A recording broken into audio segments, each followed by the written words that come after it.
तो मित्रों, आज हम आपको एक छोटी सी स्टोरी सुनाने जा रहा हूँ। आशा करता हूँ वो स्टोरी आप पूरी सुनेंगे। तो चलिए शुरू करते हैं। प्रवीण नाम का एक छोटा लड़का था। उसे तरह तरह की युद्ध कलाएं सीखने का बहुत शौक था। उसने एक योद्धा का बहुत नाम सुना था। लोग कहते थे कि उनके जैसा तलवार चलाने वाला आज तक नहीं हुआ। प्रवीण के मन में इच्छा हुई कि उनके पास जाकर तलवार चलाने की शिक्षा ली जाए। वह उस शहर की ओर चल पड़ा जहाँ वे रहते थे। प्रवीण ने योद्धा के पास जाकर विनती की वे उसे शिष्य बना लें। योद्धा ने उसकी प्रार्थना स्वीकार कर ली। उन्होंने प्रवीण से कहा कि तलवारबाजी सीखने के कुछ नियम हैं, उसे उन नियमों का पालन करना होगा। प्रवीण ने स्वीकार कर लिया।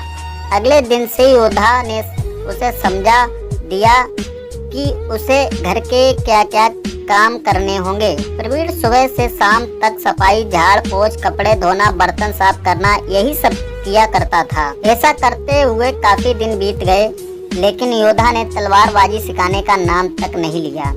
धीरे धीरे प्रवीण का मन उखड़ने लगा। हर दिन वह इंतजार करता था कि शायद आज कुछ शुरुआत होगी, लेकिन जब ऐसा नहीं हुआ तो वह योद्धा के पास गया और बोला, श्रीमान, मेरी शिक्षा कब आरंभ होगी? उसके गुरु ने कुछ नहीं कहा और चले गए। प्रवीण को बहुत अजीब लगा। अगले दिन जब वह कपड़े धो रहा था तो किसी ने आकर जोर से उसकी पीठ पर लकड़ी से वार किया। उसने मुड़कर देखा तो उसके गुरु पीठ पर लकड़ी से वार किया। उसने मुड़कर देखा तो उसके गुरु लकड़ी की एक तलवार लेकर जल्द से दूसरी ओर जा रहे थे। उसे बड़ा आश्चर्य हुआ कि उन्होंने ऐसा क्या किया। उसके बाद ऐसी घटनाएं अक्सर होने लगी। प्रवीण अब किसी भी प्रहार के लिए तैयार रहने लगा। वह हरदम सतर्क रहने लगा। यहाँ तक कि सोते समय भी वह आसपास का ध्यान रखा। धीरे धीरे उसने अपना बचाव करना सीख लिया।